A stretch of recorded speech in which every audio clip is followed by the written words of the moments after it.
नमस्कार दर्शक मित्रों, दमन न्यूज में आपका स्वागत है। समाचारों की शुरुआत करने से पहले एक नजर डालते हैं आज के मुख्य समाचारों पे। वलसाड जिला बीजेपी द्वारा केरल के ओबीसी प्रदेश के महामंत्री की हत्या के विरोध में केरल के सीएम का पुतला जलाकर किया गया विरोध।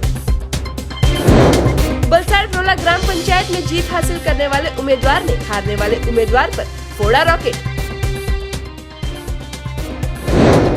सामरवर्णी ग्राम पंचायत के सरपंच द्वारा लोगों की बरसों पुरानी ब्रिज बनाने की मांग को लेकर किया गया पूर्ण। अब समाचार विस्तार से। केरल के ओबीसी प्रदेश महामंत्री की हत्या के विरोध में वलसाड जिला बीजेपी द्वारा केरल के मुख्यमंत्री के पुतले का दहन कर जताया गया विरोध।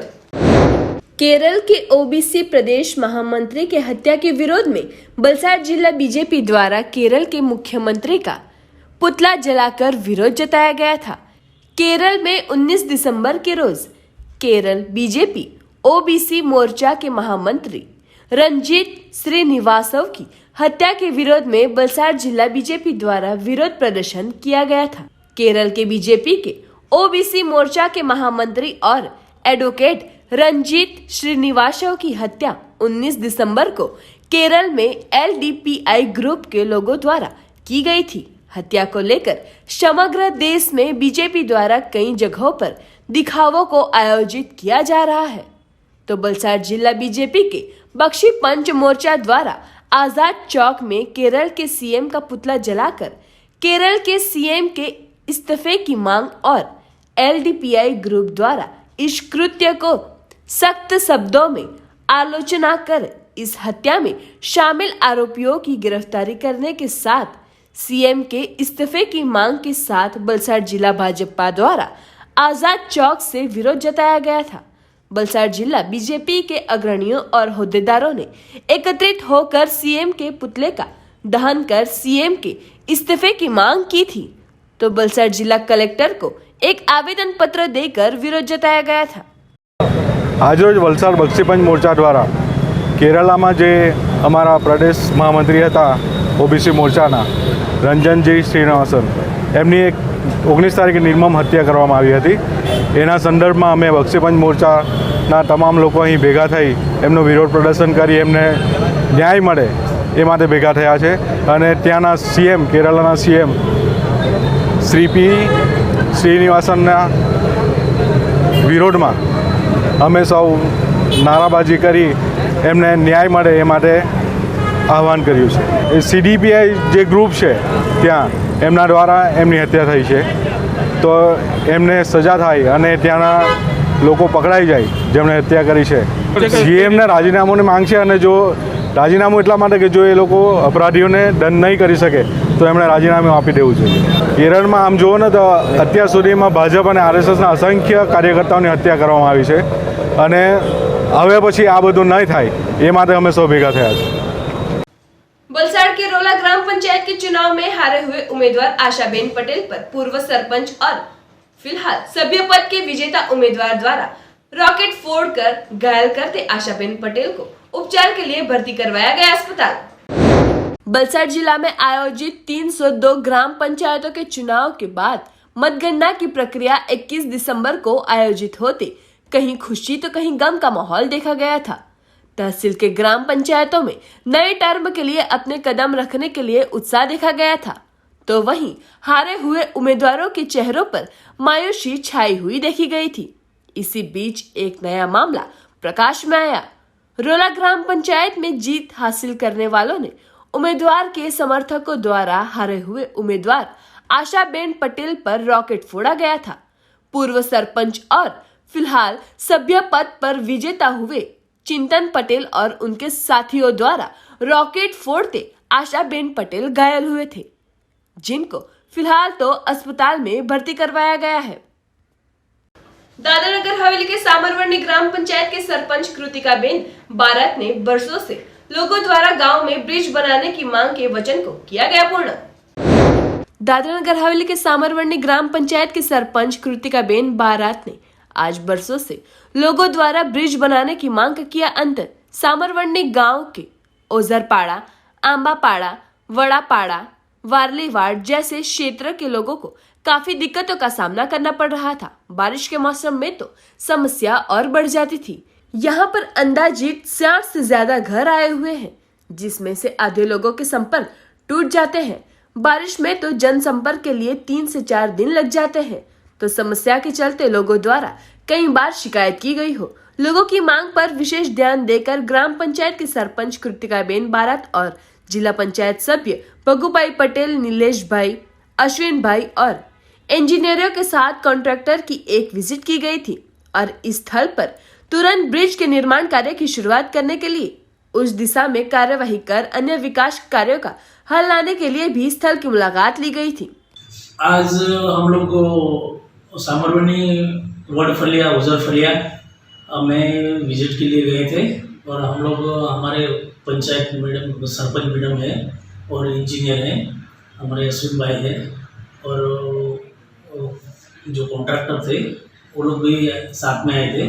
वो जो उजरफलिया में जो ब्रिज बनाना है वो बारिश के टाइम पे विद्यार्थी जो स्कूल में पढ़ते हैं बच्चे, उनके लिए बारिश में पानी भर जाता है, तो वहाँ से बच्चों को आने की बहुत दिक्कत थी और वहाँ पे उजरफलिया, वडफलिया और आंबाफलिया वाले लोगों को बहुत तकलीफ होती है। तो ये ब्रिज का अभी काम प्रशासन की ओर से शुरू हो रहा है। तो और वहाँ पे दूसरा इंजीनियर साथ में आए थे, तो हम लोग का जो रोड है वो भी बहुत ख़राब हुआ है, तो उसका भी हमने निरीक्षण किया है आज। तो ये हो जाएगा काम, तो लोगों को काफ़ी सुविधाएं रहेगी। वैसे ब्रिज से इस ब्रिज से हमारे 3 पाड़ा उसमें जुड़ेंगे, आंबाफलिया, वडफलिया, उजरफलिया। करीब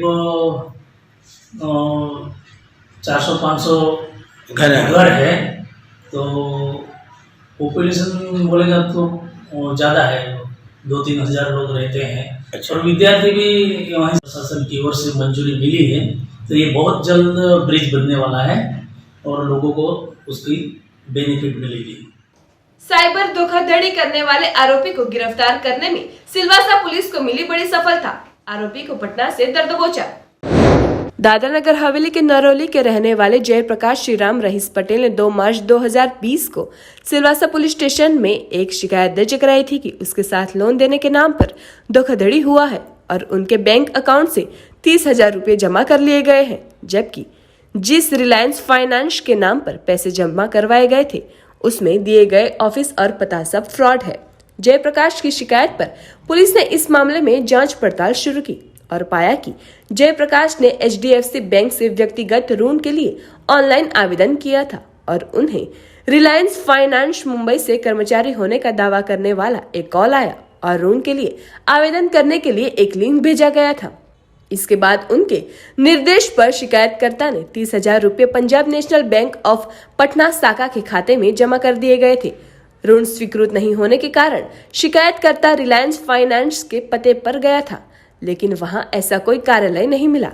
जांच के दौरान पुलिस अधीक्षक हरेश्वर स्वामी के निर्देश पर जांच टीम ने नरौली पुलिस चौकी के प्रभारी Jignesh Patel, RD Rohit, police constable Anil Kumar Pandey की टीम पटना बिहार गए और खाता धारक के विवरण का पता लगाया गया और आगे की जांच में इस संगठित अपराध में शामिल एक आरोपी राकेश कुमार उर्फ साहिल सुरेंद्र, उम्र वर्ष 22, निवासी सुदामा सिंह की चाल, बिहार का पता लगाया गया।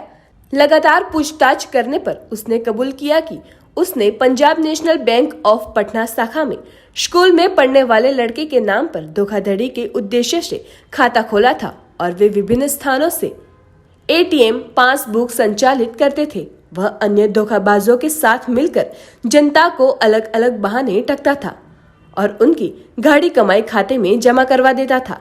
आरोपी राकेश कुमार उर्फ साहिल सुरेंद्र झा को 19/12/2021 को गिरफ्तार किया गया है।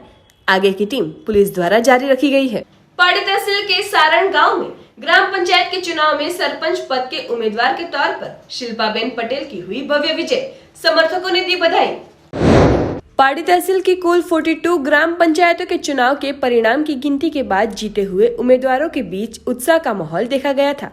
बड़ी संख्या में उम्मीदवारों के समर्थकों द्वारा पुष्प गुच्छों और पुष्पहार से स्वागत किया गया था।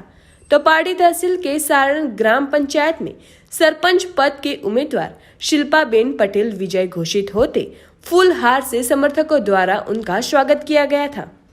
तो विजय हासिल करते शिल्पाबेन गांव के विकास को लेकर सदा आगे रहकर कार्य किए जाएंगे का बताया गया था और समर्थकों ने भी आने वाले 5 सालों में गांव को उज्जवल भविष्य दे ऐसी आशा व्यक्त की थी। ग्राम पंचायत चूंटणी 2021 ના ઉમેદવાર શિલ્પાબેનનો આજે ભવ્ય વિજય થયો છે અને આવતા 5 વર્ષમાં શિલ્પાબેન આપણા ગામના 5 વર્ષ ઉજ્જવળ બનાવે એવી આપણે આશા રાખીએ। શિલ્પાબેન સાથે વરસાદભાઈ સભ્યમાં છે એ બી આપણા 5 વર્ષ ઉજ્જવળ બનાવે તેવી આપણે આશા રાખીએ છીએ। એ લોકોને બંનેને ખૂબ ખૂબ અભિનંદન। वापी तहसील के मोराई गांव में सरपंच पद के उम्मीदवार प्रतीक रमेश पटेल विजयी होते समर्थकों द्वारा फूलहार पहनाकर दी शुभेच्छा। वापी तहसील के 22 ग्राम पंचायतों के चुनाव के बाद मंगलवार को परिणाम के घोषणा के बाद वर्तमान सरपंचों की पैनलों का दबदबाव रहा था, जिसमें मोराई, छरवाड़ा, बलीठा, कोचरवा, कवाल, राता सहित के गांव में वर्तमान सरपंच की पैनल का विजय हुआ था।